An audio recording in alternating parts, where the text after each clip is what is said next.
Ready? Kaway muna. Okay. Isang magandang araw mga kaibigan. Welcome back sa aking mini vlog. Ngayon, samahan niyo ako sa isang masayang day tour dito sa Dingalan, Aurora. Kilala ang lugar na ito sa mga breathtaking na tanawin at natural na ganda. Tara, magsimula tayo sa ating adventure. Ang Dingalan ay matatagpuan sa silangang bahagi ng Luzon at isang hidden gem na perfect para sa mga nature lovers at beach enthusiast. Makikita niyo rito ang kombinasyon ng mga burol, dagat at mga waterfalls na tiyak magpapahanga sa inyo. Una nating bisitahin ang Dingalan Bay. Ang dagat dito ay malinaw at asul. Perfect para sa mga swimming, snorkeling o kaya naman ay mag-relax lang sa tabing dagat. Nakaka-relax talaga dito. At ayan na nga't umawra pa si Madam. Sino ka dyan? At syempre, pagkatapos ng beach, dadaling ko kayo sa isa pang magandang spot, ang Dingalan Falls. Dito makikita natin ang natural na kagandahan ng tubig na dumadaloy mula sa bundok. At since pumunta kami ng holiday, we expect na maraming tao at medyo crowded, but still refreshing experience pa rin ang maramdaman ang malamig na tubig dito.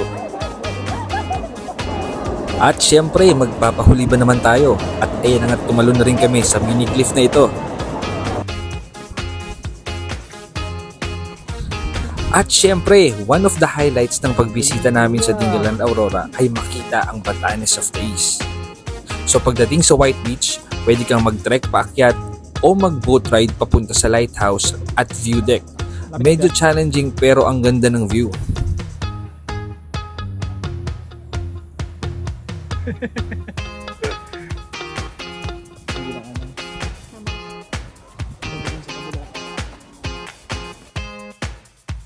At finally, matapos ang humigit kumulang na 30 minuto, nandito na tayo ngayon sa tinaguriang Batanes of the East, ang napakagandang view deck ng Dingalan, Aurora. Grabe, sobrang nakakamangha ang tanawin dito. Sa likod ko, kung makikita ninyo ang malalawak na kabuntukan, ang bughaw na dagat, at ang napakagandang kombinasyon ng kalikasan na para bang kuha sa postcard. Hindi mo na kailangan lumipad pa ng malayo kasi nandito na sa Luzon ang ganitong kagandang lugar. Medyo challenging ang paakyat katulad ng sabi ko, pero once na nandito ka na sa taas, mapapawi lahat ng pagod mo.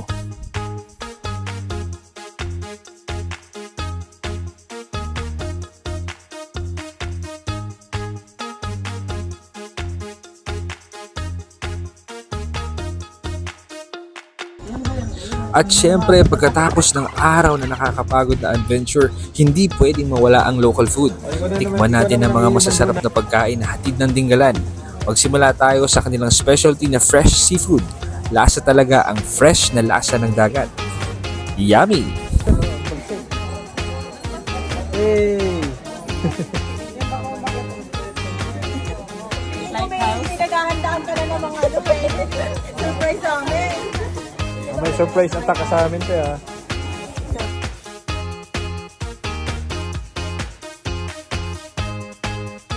Grabe, sobrang saya ng araw na ito dito sa Dingalan. Mula sa dagat, waterfalls, hanggang sa masasarap na pagkain, sulit na sulit talaga ang biyahe.